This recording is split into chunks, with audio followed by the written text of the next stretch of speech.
The title of our show today is Atlantis, Ancient Civilizations and Genetic Manipulations. And we have with us as our very special guest, Michael Tsarion, who teaches this and other subjects in the local Bay Area here in San Francisco area. Michael, welcome to the show. Thank you, Patrick. And as an introduction, why don't you summarize what led you into this interesting area? Well, again, that happened in Ireland, where I'm from. Growing up in Ireland, the country is full of megalithic sites and very rich in its history, and some people have even referred to Ireland as a temple, just a land.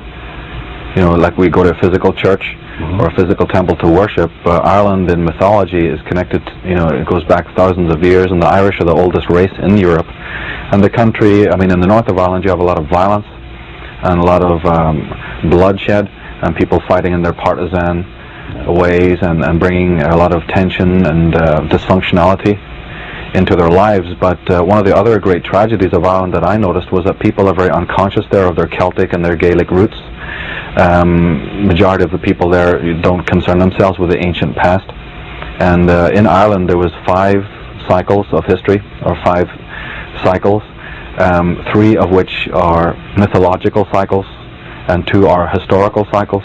And the first 3 are called mythological because the historians don't know what to do with those cycles, because when the myths that were written about them, they have a lot of strange phenomena that cannot be explained by modern science. So they tend to just sort of push it to one side and tend not to deal with it. But in Ireland, I went out into the field and started to study the megaliths, and most of them are astronomically aligned, very precisely with the constellations, with the stars. I found out about the cults, like in the previous program we were talking about the cults of the ancient world, and the fact that there was a people called the Stellar cult, who were the great astrologers and the great magi, and they had the secrets of geometry and mathematics, and they were the ones who basically gave us architecture, especially in a sense of temple structures that we find throughout the world. And then more specifically, I came across in the 70s the work of a very fascinating woman called Lady Catherine Maltwood. She's an English lady who by accident discovered, just like you have your Nazca lines in Peru, well, in England, in Glastonbury, she found that from the air there's an entire zodiac there in the earth. A circular zodiac. A circular zodiac with the signs very much recognizable, and 12 of them, but these are into the earth in some manner that cannot be explained. The lakes, the hills, you know, the topography and the contours from the air will look like the signs of the zodiac. And this is not just somebody reading something in there. People from all around the world now, scholars, thinkers, media people, they've checked into this and they found it is there. And then another lady who is connected with Catherine Maltwood is Mary Kane. And Mary Kane found another of these zodiacs in Kingston. It's called the Kingston Zodiac. And of course people familiar with Glastonbury will know about Silbury Hill and Glastonbury Tor, and of course Stonehenge and what have you. So I was fascinated by this because of course people today don't know how these edifices were built. And yet there's a lot of emphasis in today's world about technology and cutting edge science, and how science is going to, you know, give us all the answers, but we can't even answer how the structures that have been there for thousands of years got to be there. We don't even know how they were created. We don't know how to reproduce them. And even some simple looking temple structures defy modern science. So I got very interested in this, and I said, then if science isn't proving it, then maybe there's another way, you know, to prove this. Because what we have to understand, or what I'd like to bring out, is that it was technology that created these edifices. But it was people who, although they were highly, highly technical, that much we have understood, they were also very religious, they're spiritual. And today what we have is this very dry science, dry technology, which has been removed, and all of the wisdom and sort of the theology and religion and spiritualism has been expunged from it. And this is wrong. In the ancient world, that we're ever going to understand how our forefathers created these edifices, we have to understand that technology is not removed from spiritualism, not removed from metaphysics. So as a person from a metaphysical tradition, I wanted to explain how these things got created. I know from my point of view, science comes across pretty dry like a noun. It's a thing. And I keep hoping to find parts of science that overlap with the religion that would be like a verb. Yes. Something in action. Right. Well, we have been taught in Western society how to do. We've been taught how to do, but we haven't been taught how to be. The ancients were concerned about the art of being. Today we're concerned about the art of doing. And in fact, it's even worse than that now, especially with children. I teach at the New Age Academy in Berkeley and teach children every week. And our emphasis up there is to teach the children how to think, not what to think. And that goes even for adults, because we are being constantly told what to think, not how to think.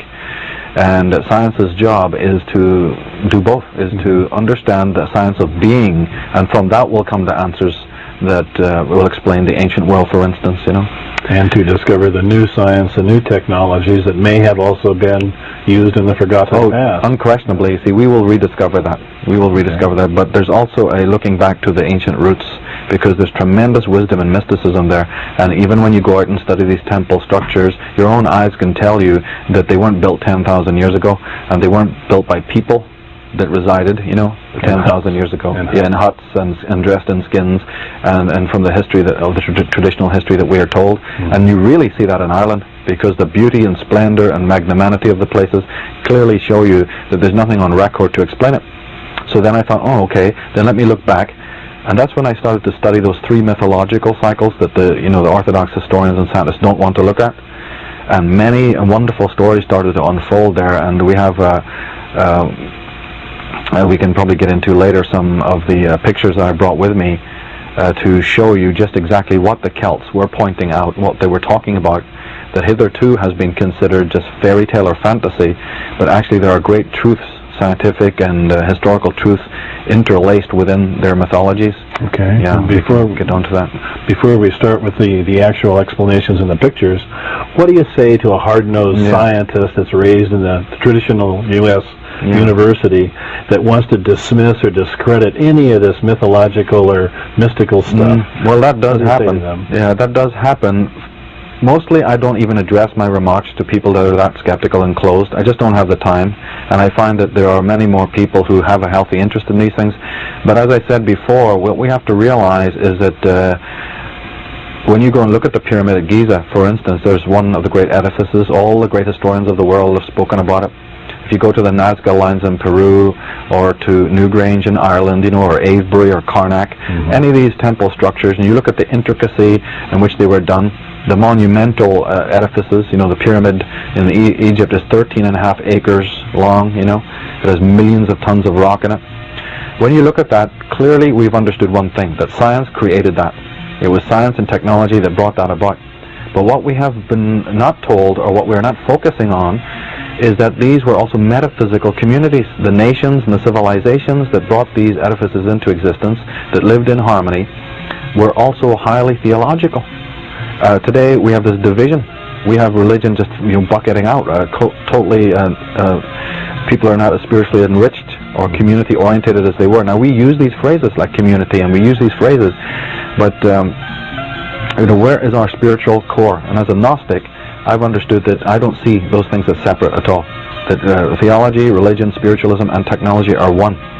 That is what Hermetic science is all about. That is what Gnosticism is all about. The fusing together of what seemingly are disparate realities, but bringing them together in a holistic fashion. And nothing but good can come from that.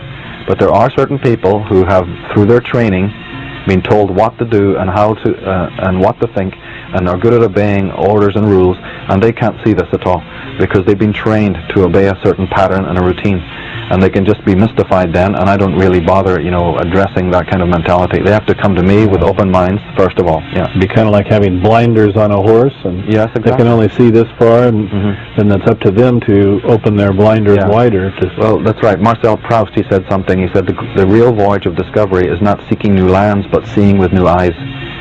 And I think that America really needs to learn that, because it's so pioneering orientated.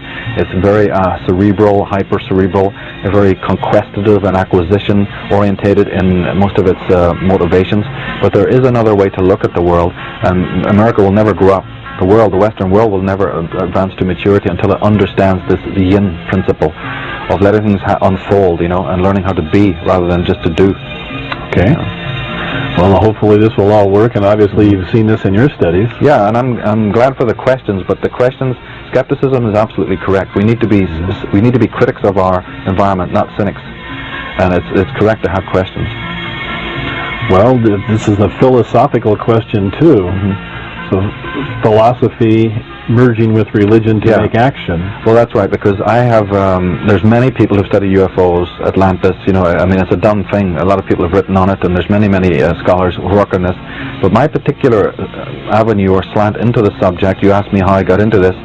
Well, partly was the physical observations I made in different parts of the world, but I always moved from, when I was reading the ancient mythologies, they constantly talk about the war between good and evil, and the fight between the forces of light and the forces of darkness. This is a leitmotif that you see permeating all mythology and folktale and even the great religions.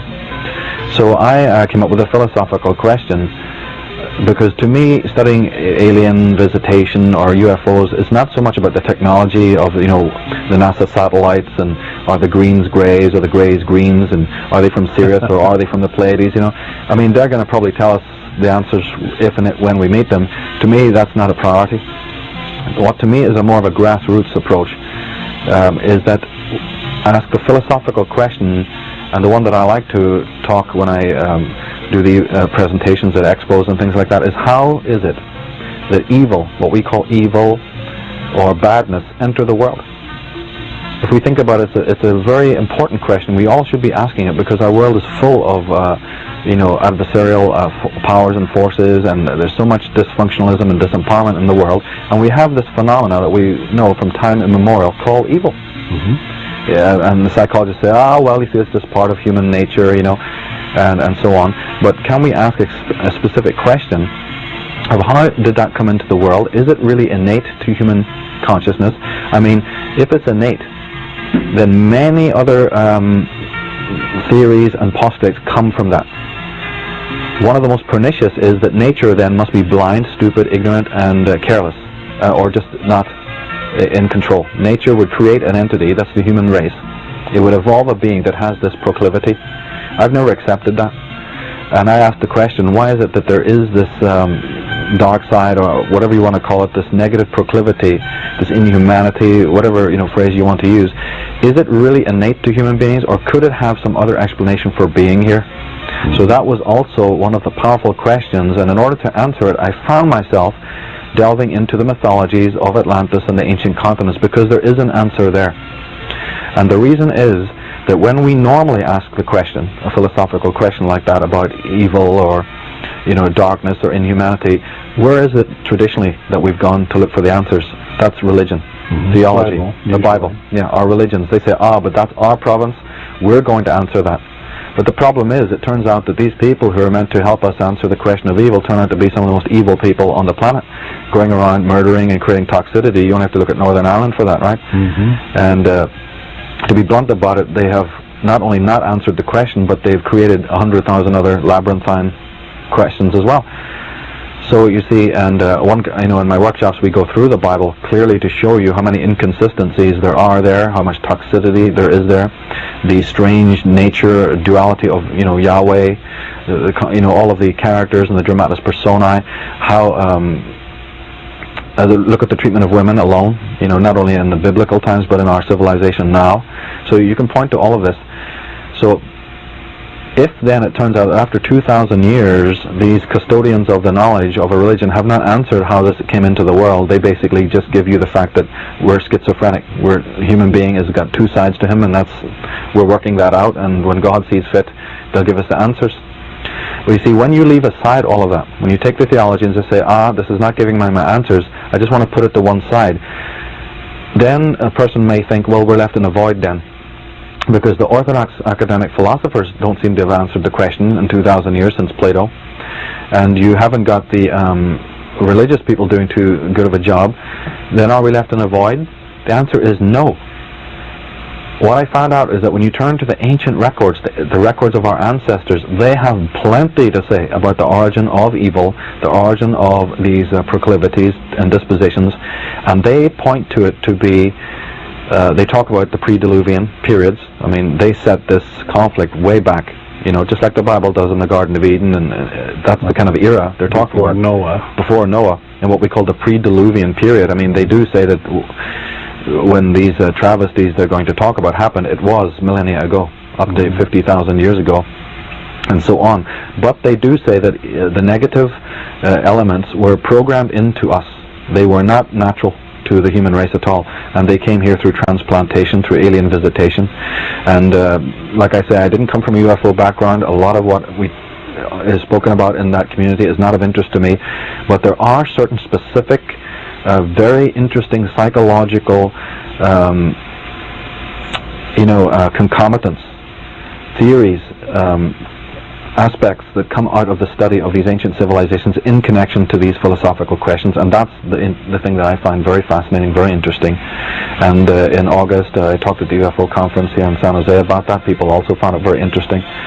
I'll be doing that again next year in Laughlin, So it's something that also a lot of other people want to hear. And there was people sitting in the audience from MIT and from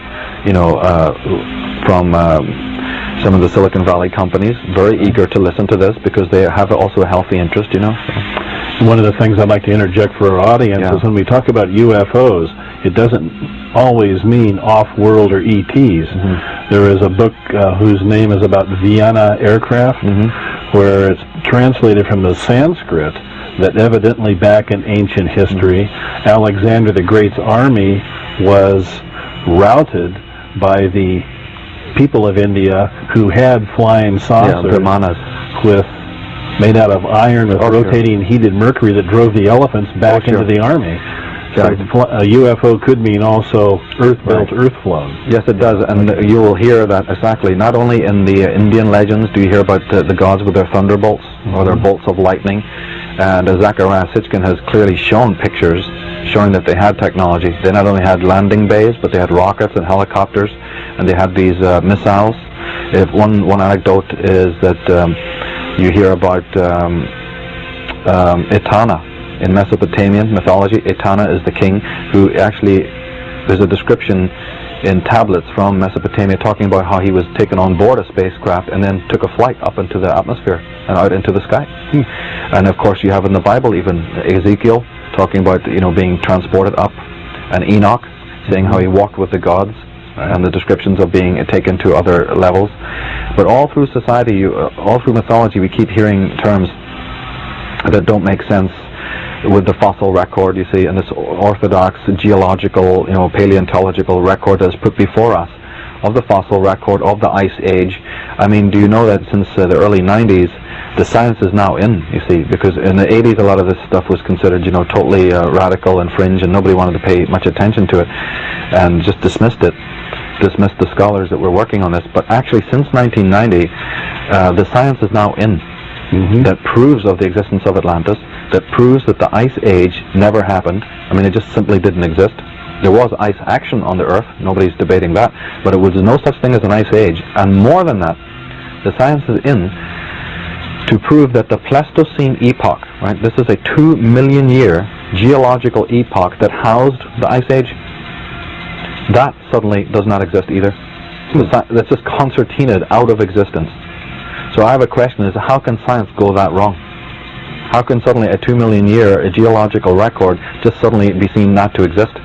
But for hundreds of years, certainly since Darwin, Agassiz, and Lyell, they've been putting forward this. They were out there studying the same rocks. They were out there studying the same world. How come they didn't see these other, traditions? It's because they didn't want to see it, and they were trying to hide and disclose something. And that was very important, and that is that civilization dates from many thousands of years BC, not just from 10,000 years, where what they call the genesis and evolution of culture or civilization begins. Civilization is much older, many thousands of years before. Way back. But what can you do when you have most of the people in the world belong to either Christian, religion, where the Bible, they used to believe it was 4,000 years they give the earth, saying that was the age of it. Most of the people of the world are Islamic, and they read the Quran where it says that it's 2,000 years old? 2,000 BC, that was the start. Right. This was the start of civilization. Nothing could come before that. So this is the reason why still we have to visit these half-truths and mistruths and disinformation, and again piece back together. But the science is in. I'd like to show you a book that is everyone should get hold of. This is a book that is actually called When the Earth Nearly Died. When the Earth Nearly Died. And this is the book that contains the science, one of the books that contains the science proving what I've just said, that the uniformitarian concepts are entirely redundant. And it's by Allen and Dallaire. Allen and Dallaire, yeah. D-E-L-A-I-R, Dallaire. And talks about the pole shifts and, the calamities and catastrophes that happened on the Earth, because somebody would say, well, if these civilizations were around, why don't we see them? And that is because of great catastrophes that happened on this Earth 10,000 years ago. And then another book I'd like to recommend is called Forbidden Archaeology by Michael Cremo. Oh, that sounds good. It's a fascinating book. And people need to get this, because they should not think that this is just some fringe, vagrant study. The scientists have proved it now. I mean, 100%. There's a new paradigm in town, and people need to become familiar with it, because it opens the archives and it opens the filing cabinets of all the material that's been suppressed and all of the information that just has been shunted to one side, Well, I can remember when continental drift was heresy. It did not exist. Absolutely. There was no water on the moon. And of course, 100 years ago, everybody believed that airplanes could never fly. Right. So, to me, it's a war between publishing houses. Somebody just publishes their idea of the moment, and that becomes accepted as fact, which is outdated the next year. Well, your geology in this country is controlled by the Pentagon, the military establishment. Over in England, the Royal Academy of England controlled the geologists there. So the aristocratic oligarchical forces that control the world, they were the ones funding and making sure that this information would be screened. I mean, for instance, a lot of people don't realize that the Vatican controls every single telescope, an observatory throughout the world. Every scientific telescope that exists, no matter where it is, whether it's on Hawaii or whether it is anywhere in the world, anything that is a telescope that observes the heavens is owned and paid for and controlled by the Vatican, and all the information that comes through astronomy is first passed across Vatican intelligence desks before it reaches the world. That's massive censorship. Right. And why would they even be interested? This is what people have to start asking these questions. But getting back to Atlantis specifically, one thing that I read, because a lot of what I do is mostly collating and synthesizing other people's work. I've not written on Atlantis myself. I'm fascinated with it. It started as a hobby. But what I do for people is, because we are so pushed for time, I collate and synthesize many, many hundreds of works and books for people, and then go out and talk about it so that others can receive some of the, edited information, so they don't have to sit and, go through all of the material, because there's quite a lot of material out there. And you've had many American geniuses who've also written on the subject, Ignatius Donnelly, Charles Fort, who's one of the great geniuses of America, Charles Fort, Charles Berlitz. You have several thinkers in this country who have taken great interest in Atlantis, and in their material they talk about how that when the eels, for instance, in the water, when the eels are traveling across the Atlantic Ocean, they will make this strange journey where they'll go to where somewhere in the ocean, and then they'll try and circumambulate and go on. So there's nothing there. Birds will fly across the Atlantic Ocean and then circle around in the middle of the ocean as if they're looking for a place to land, but they can't find any place to land, and then they go on, and then on the return migration they do the same thing. There's that interesting anecdote about the lemmings, the little furry animals that multiply in millions, and then they all start migrating towards the north until they reach the sea, and they all jump into the sea and they perish, but they swim frantically as if they were trying to migrate to some place that no longer exists. It's imprinted in their minds. Something's imprinted in their minds. And then you have coral from beneath the ocean that clearly shows that it's way too far deep. Coral only, grows in shallowish water, yet they're bringing corals up from thousands of fathoms that once grew in shallower fathoms. They've brought up rocks from the bottom of the Atlantic Ocean that has striations on the rocks that could only be made in an atmosphere of air, proving that at one time those lands, now they're thousands of feet deep, were once exposed to the air. They found microflora and fauna, talking about science. In microscopic flora and fauna from under the oceans, they've proven that could only have once flourished in the air, in the atmosphere. They have found concrete that's 7,000 years old. Silk making goes back 2,000 years old. They found sandal prints in over 50,000 years. Not footprints, but sandal prints. Sandals. They have pictures on the walls of carvings and other, what do you call it, prehistoric, they say, paintings that show dinosaurs and men together in the same picture. And Walt Disney would not like that. Right. Well, look at it. You have them domesticated horses thousands of years before, and these are in carvings. These are in pictures and cave art where you see men standing beside dinosaurs, standing beside saber-toothed tigers that official history tells us were millions of years before. We have domesticated horses with bridles thousands of years before they said they could exist. Bridles mean metalworking. Bridles, no, of the horse. Yes, of course. Right. I see what you mean.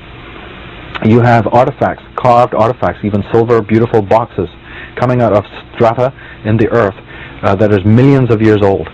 You know, so this, it just demolishes. We have lenses. One great scientist from England found, I think it was in the Middle East, these perfectly formed lenses for telescopes, thousands and thousands of years.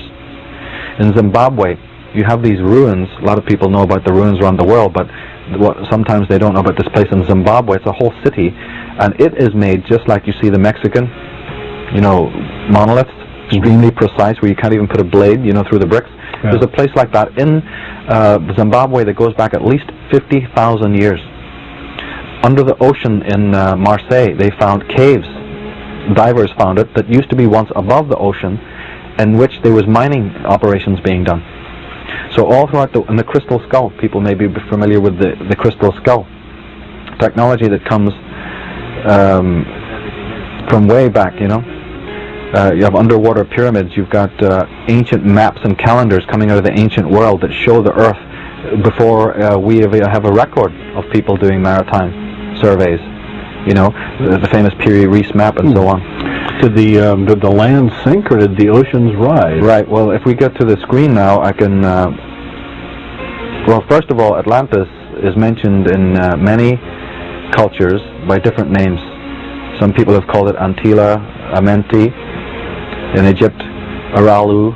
Different names. Atsalan, Hyperborea, Arcadia, Arctos, Avalon, Asgard.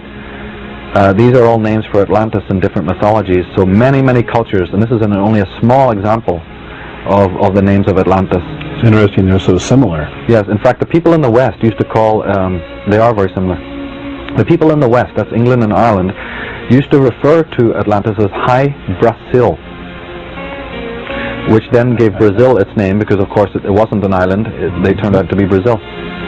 And many of the people, like the Kachinas, the Hopi Indians, the Mormons even speak about it, the Makados, the Sumerians, the Greeks, the Chinese, the Indians and Babylonians, the Celts and the Semites, all speak of the great Atlantis and then the subsequent disasters that brought it about. And also the scriptures, more familiar to us as the book of Genesis and Exodus, refer to the cataclysm.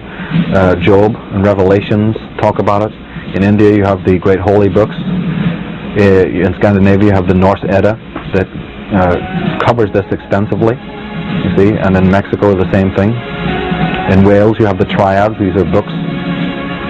You have the Ithuar Papyrus that goes into detail about the great devastations on Earth.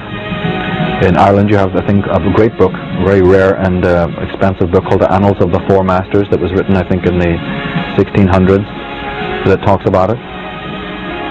And then to answer your question, when we say Atlantis, we're not being strictly correct. Atlantis was a domain, or it was a city-state, but it was on a continent that was called Appalachia.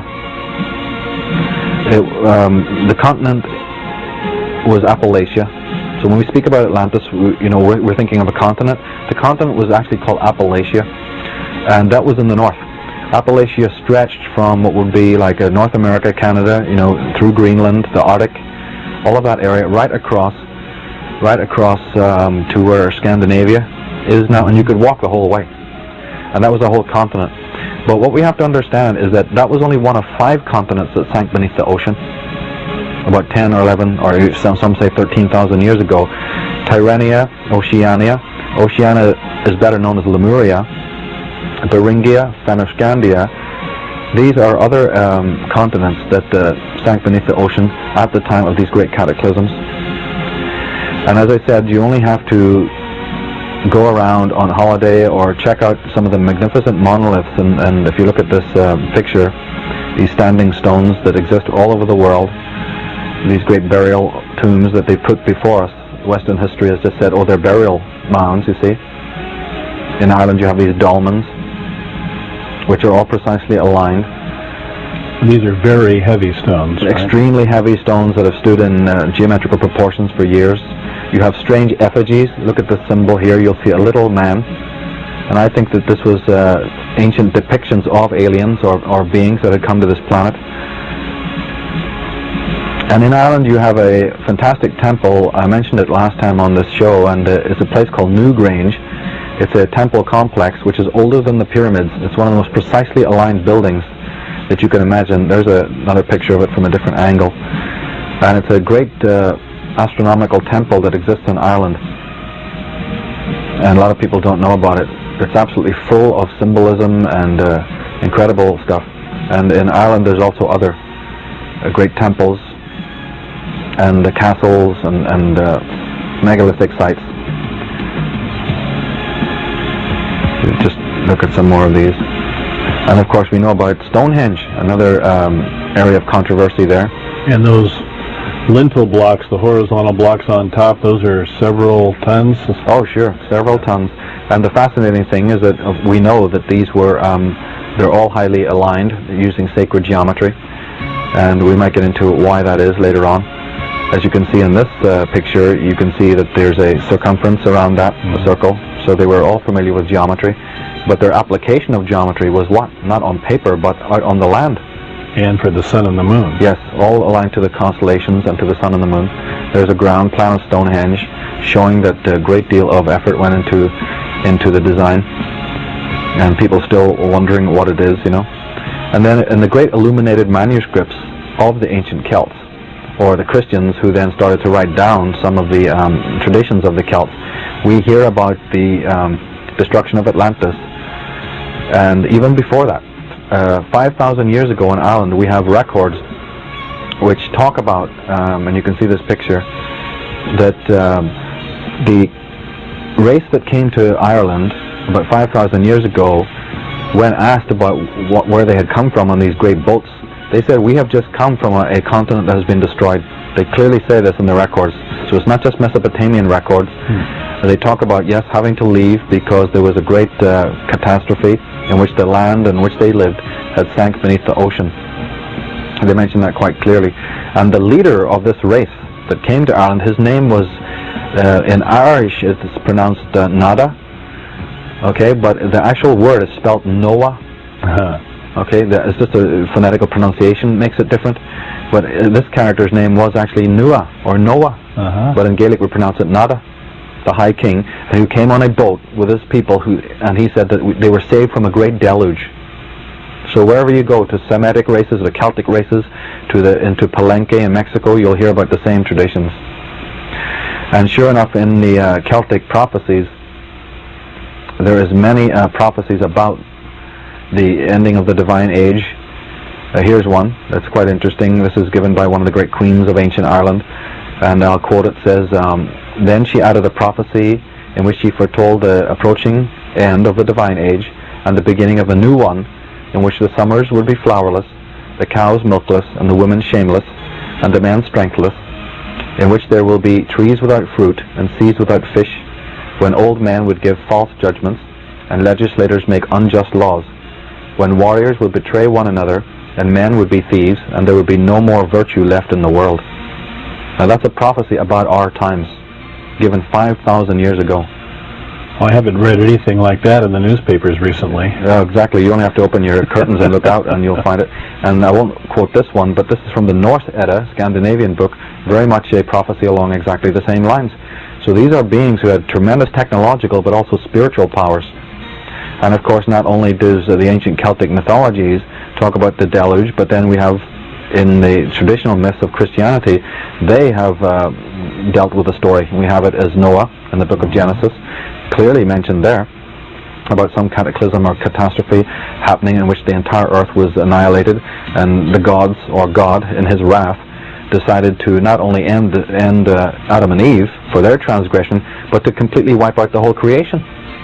Now that seems to make very little sense. Why would, if the wrath of God was towards just the two people who had transgressed, why take the vengeance out on all the other flora and fauna in the world? You know, and some people have questioned whether or not there may be some human politics in this, as opposed to a divine concept. And in the Bible, again, in Peter, verse 3, you have, for this, they are willingly ignorant of the world that then was, being overflowed with water, perished. That's from the Bible, talking about a cataclysm. From Jeremiah we have, and all the cities thereof were broken down at the presence of the Lord, and by his fierce anger. So again, they tell us about the anger of the Lord, you see, and the destruction of the earth. In Isaiah 24 you have, behold, the Lord maketh the earth empty, and maketh it waste, and turneth it upside down, and scattereth abroad the inhabitants thereof. Turn the world upside down? Well, see, this is what you also find in the ancient mythological records of the earth actually going through a gigantic pole shift, a great calamity. Emanuel Velikovsky, a man who was hounded, through the world, was given the worst press you can imagine. He was one of the greatest geniuses on the face of the earth. But because he spoke about these mythologies and treated the mythologies as if they were real, he's one of my big influences.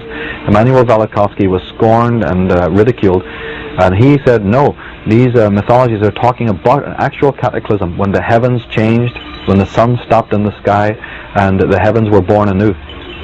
And people laughed at him. Here's another quote in the Bible. It says, John 21, I saw a new heaven and a new earth, for the first heaven and the first earth were passed away, and there was no more sea. And all through the Bible, through the book of Job, you'll find information about cataclysm. Did you know, Pat, that also one thing that happened was that radioactive tektites and isotopes have been found in the middle of the Middle East, right in the area where archaeologists say that Sodom and Gomorrah used to exist, these city-states. They have found radioactive, all around the Dead Sea Basin, they found radioactive isotopes.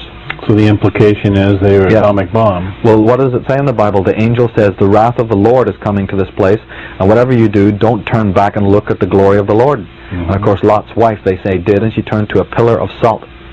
Now people, if you modernize the terminology, people understand what that means today. That's a radiation. If people think we're, stretching this, in Mohenjo-daro, a place in India, like Pompeii, there was a great disaster there where, the mountain exploded and people were buried, and that's what the scholars thought. But when they started digging up these, instantly these corpses had been buried, they found that the corpses were all highly radioactive, and they had looks of absolute horror on their faces. In Scotland, there's a castle that has one side of it, this is on a precipice, and one side of the entire castle is fused glass, just like was found at Alamogordo when the atom bomb was dropped. And the scholars try to say, oh, that's lightning did that. Lightning does not do things like that over that amount of time, space.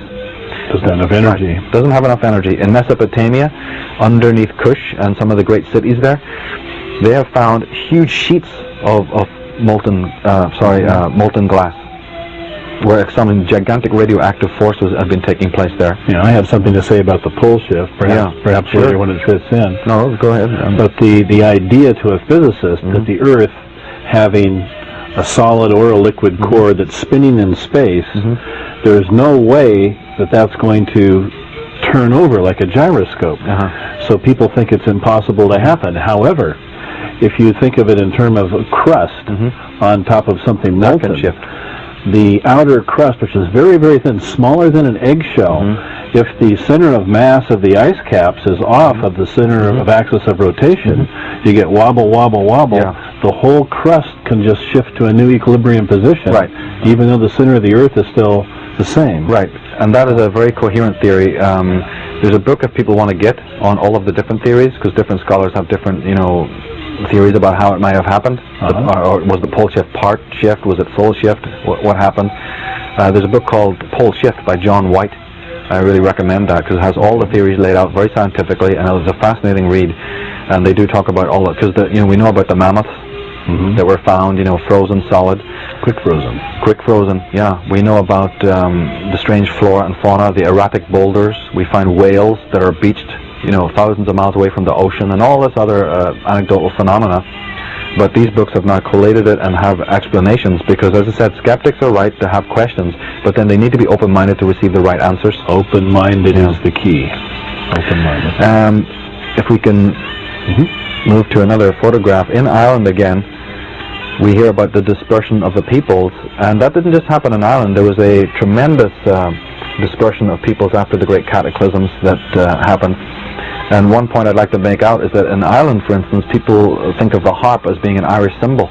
It isn't. That is actually an Israelite harp, King David's harp. And people don't realize, even in Ireland, this is what I was saying about people's ignorance there, they don't realize that the symbol on their own flag is not Irish, and neither is the shamrock. The shamrock is not based on the shamrock flower. Those three circles are ancient Coptic symbols coming out of people who visited Ireland thousands of years ago. It's an Egyptian symbol, you see. So these migrations took place. And in Ireland you will read about the coming of the Gaels, the coming of the gods. And this photograph shows that. The great peoples from Atlantis, tremendous strength, were fighting back the powers of darkness, came into Ireland. And when they got there, of course, they weren't welcomed. So Irish legend, which I've studied extensively, is filled with their battles and their tribulations of how they had to amass and fight off the powers of darkness. Again, a concept that you get running through all of mythology. In fact, the interesting point is that the great wars that I'm speaking about that happened in Ireland, people have now discovered that those wars were happening pretty much coterminously with the Mahabharata in India and the Trojan Wars in Troy. All of these wars against the sons of light and darkness were happening fairly contemporaneously, and that's led scholars to wonder what might be going on. But as I said, here's a picture of the great high bard, or the magus. All of these highly technological societies had their wizard or had their magician. There was no separation between science and metaphysics in their culture. You see? And then they have the cult of the priestess. Science and metaphysics, that tells me that when we're talking about metaphysics or religion, it's not just intellectual, but actually has physical application in the real world. Yes, it does. Yes. It's a higher state of knowledge to make things happen. Yeah. Yeah, okay. It's a manifestation in all worlds, and again, we have the mythologies all around the world. One, in the Bible, we know about the story of Goliath and David, but they have the same story in the Celtic mythologies about the throwing of a stone to defeat a great giant. This is a god or a hero in Irish mythology called Lu, L-U-G-H, and Lu's lance. They say that this king of Ireland, one of the great heroes of Irish legend, he had a lance. They call it an iron thunderbolt, that was so dangerous that Lu had to give instructions to his men not to even go near it, because, and this is the legends 5,000 years ago say, that if you went near this particular lance, your hair would fall out and your fingernails would fall out and you would die. And people couldn't make any sense of this. They thought, oh, this is just magic or fairy tale. But now we know about radioactive weaponry. And does this make any sense to us? In Irish legend, we have the story of being put into a cauldron and being brought out alive again if you were dead or if you were seriously wounded. We have these legends about being put into what they called a cauldron and then being brought out alive again. So today we know, does that mean cryogenics? Does that have to do with genetics, you see? So there's many things in the ancient legends that we're hearing about that we haven't thought about in modern context. We have mention of one very fascinating anecdote is the High King of Ireland. One of the High Kings of Ireland had a silver arm. There's a story of him having a limb cut off and then having it replaced with a silver arm, what is called a silver arm. Now, are we talking about cybernetics there? Because what does that mean, a silver arm being put on? Is that an early description of something that we're not understanding today? And you have tremendous correspondences of mythology all talking about this. One of the great heroes of Ireland, in this slide it says his name was Cuchulainn, or Kukulkan, yeah, and that is very similar to the Mayan Kukulkan, just phonetically different but very similar. And Kukulkan, as any Mayan scholar will know, was the feathered serpent. Because like last time on the show we talked about the serpent cult, or the stellar cult, the word serpent turns up a lot, and the symbol of the serpent in these ancient beings, the people of the pre-Diluvian era. Did you know that one of the other names in ancient times for the people of the serpent was the Jedi? If you take the word Jedi, G-E-D-H-I, and put a D on the front, the Jedi were a group of priests who had great power and were like a magi. So today we have people in Western world like George Lucas picking up on these ancient themes, doing their own thing with it. But these terms and these motifs come from somewhere. Absolutely. People in this country might be interested that the word America does not come from Amerigo Vespucci, the discoverer. It actually comes from the word Amaraka, which means the land of the serpents, or the place of the serpent. So the very name of this country is connected to the serpent cult. The word Sumerian comes from a word meaning the serpent. The word Canaan, or Cain, or the land of Canaan, that means serpent. You have the word dragon is familiar to us, and in Scotland you have the people called the dragoons, right? This emphasis of the dragon. Of course, in China you have the high dragons, who were considered, the dynasty rulers and so on. And this term, the serpent, comes up an awful lot. In India you have Shiva, who is known as Nagadev. Nagadev means the serpent. So what is this connection then between the gods of ancient times and the serpent? This is a very interesting concept. And if we look to this picture, you're going to see that there's a symbol of the tree and the serpent. And the tree and the serpent is actually the ancient name of Egypt. So again, we have something out of mythology, the ancient tree, relating to a place. This time Egypt was called the land of the tree and the serpent. Now, does the serpent necessarily mean something bad or something evil? No, the serpent is a euphemistic term that relates to a cult or a race of people that were the high intelligences of the ancient world. The higher intelligences. Yeah. If we look at this picture, for instance, this is called the Caduceus of Hermes. It shows two entwined serpents. But remember, in the Bible, you hear about Moses and Aaron going in front of the Pharaoh and doing this trick with the wands, where they turn the wands into two serpents. This is again a euphemistic story about something, about the serpent cult, or members of the serpent cult vying for control and dominion over one another. And of course in Egypt again, the serpent symbolism, like on this photograph, is extensive, where the pharaohs used to wear it in their headdress. And then in America, you've got here in Idaho, I believe it is, one of the great serpent mounds. Another earthwork, another cyclopean site, temple structure, based on the symbol of the serpent. And then of course in modern times, as the Christians got hold of this, they had to demonize the serpent and expurge it, which is why St. Patrick, did it in Ireland, where he said he's wiped out the serpents from Ireland. He wasn't talking about physical snakes, he was talking about a previous race. Some of the pictures I've been showing you were of that previous race of serpents, the great Celts. But when Christianity came to town, they said their hero, St. Patrick, is recorded as saying, "I'm banishing the serpents from Ireland." This is political jargon for something. And again, you have in Christian mythology the slaying of the serpent, St. George and the dragon. Finally, in Genesis, they totally did a piece of work on the subject where they not only demonized the serpent, but they demonized woman with it. And the whole concept. Because what we have to understand is after the cataclysms on earth, many paradigms shifted. In pre-Diluvian periods, women had priestess roles. They were keepers of wisdom. They were keepers of the high arts of divination. After the cataclysm, when the earth was in a total state of disarray, and then humanity started to live in more municipal city-states, women lost their power. And it was the male proclivities and energies, you see, that needed to rebuild the planet. So all of the roles of women were removed. A woman becomes just the keeper of the hearth and the home, whereas before they had been keepers of the mysteries. And today that's what's still going on within the Christian church and within technology, this demonization of the feminine and this expunging of the feminine role is not by accident. It comes about at a particular time in history when our own civilizations began again.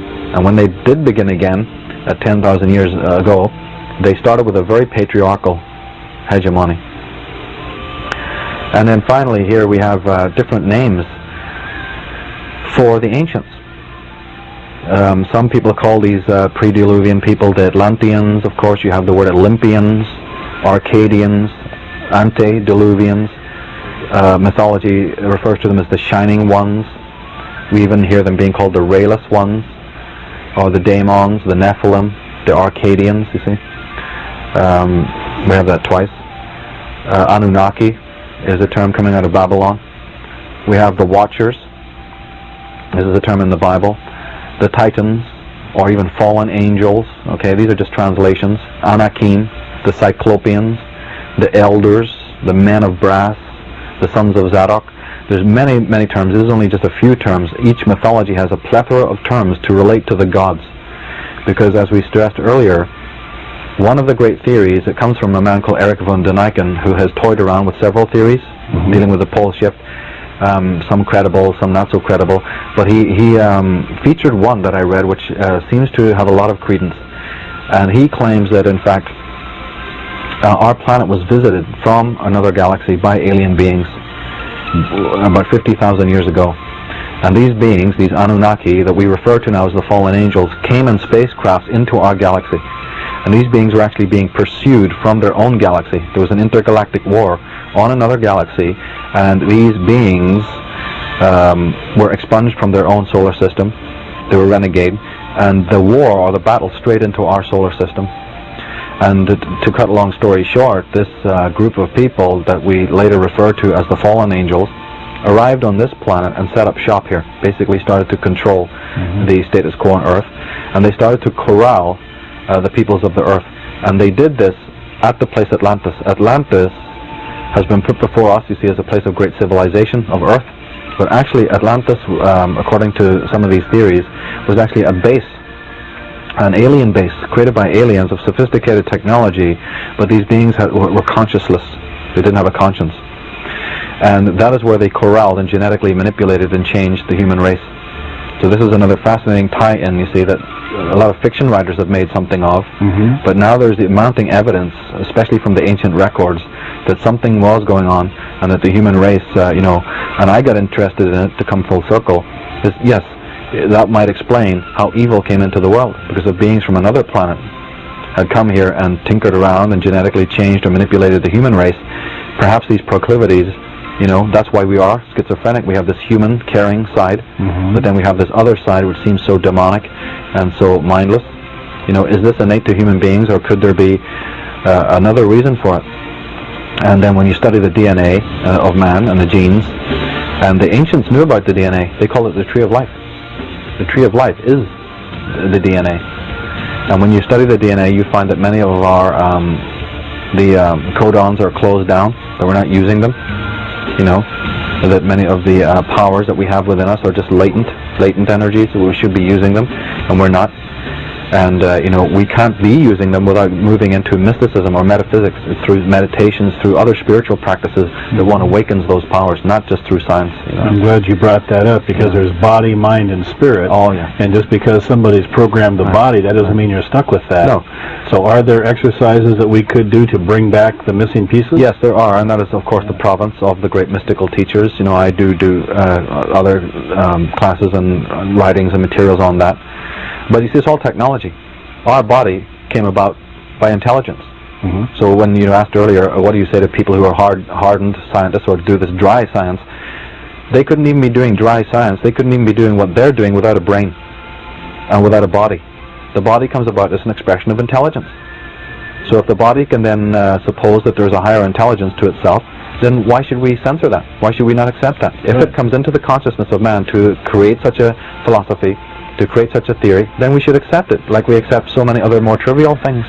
There's a reason for being there, otherwise the mind would not waste its time, certainly would not waste centuries in coming up with ideas like that. It needs to be honored, it needs to be taken on board, researched thoroughly, and we are science. We are walking, talking, vibratory, harmonic, electromagnetic beings. And we're in this incredible universe that is based on precise harmonic order. So I'm a person who doesn't like to remain within the known and just stay there, Mary Curie said that nothing in life is to be feared, it is only to be understood. So I'm a person who feels that, to not just accept the known and to open my mind and look into other areas. And I find this study of ancient civilizations very interesting. And I think that in our times, and certainly in California, there's a tremendous interest in it, about our deep origins, And when you finally realize that the theological record does not give you the facts, when you find out that the historical record is full of inadequacy, it is actually totally incorrect, then instead of being left in a void, let's go back and look at what our forefathers, the ancestors, the myth writers have had to say. This has now become a flourishing study. It's very fascinating, and it's something that I'd like to encourage other people to start doing. Well, there's a chance for all of us to become as good as we can be, and we've got to where we are, and there's a chance to go further, then I'm all for reaching for that and getting that information. It's all about that. It's all about going forward. Origins. Everyone says they want to be original. Look at the word original, what it means. It means origins. Going back to your origins means being original. Okay, we're going to give your address in a moment. If people would like to contact yourself and find out more about your classes and things, they can contact you. Michael, why don't you go ahead and read the information? Sure. I can be contacted by email at meter@jps.net or by phone at 650-223-3304. And also I have a website. I have an online Taroscopic Mystery School that people can come online and log in there and become part of our mystery school. And you can log on to taroscopes.com for that. That's Taroscopes with one T, plural, and see the kind of presentation and some of the work. Because if this is new to people, then we have a lot of background material on different ideas on the internet for people to browse, and a lot of links to these affiliated sites that I've been researching as well. And as you bring these pieces of the puzzle together, other people can contribute. Quite right. You know, at the UFO Expo, there's some fine teachers there, people I've read and consider, you know, very great people. And it's wonderful for people to check out these UFO Expos as well. And if you'd like further information on our program here at Technology Trends, or if you'd like to refer someone to our show or have ideas for our show, you can contact us here at Post Office Box 487 in Mountain View, California, 94042. That's Post Office Box 487, Mountain View, 94042. Well, this is an exceptionally interesting subject for me because I've looked at all the mystery schools I can get my hands on to uncover the information that could give us back the powers that we are given by God in these bodies to accomplish the same things that were done way back when, 40,000 years ago. That's right. So I'm all for it. And I too am fascinated by it. I can't think of anything more interesting than studying our origins from where we came from. And that can take you into what's first seem like a bizarre areas, but actually when you uncover it and you look at it with healthy eyes and educated eyes, you become enriched, very enriched. Okay, well, let's hope that everyone is interested, and please contact us. Thank you for joining us. We'll see you next time on Technology Trends.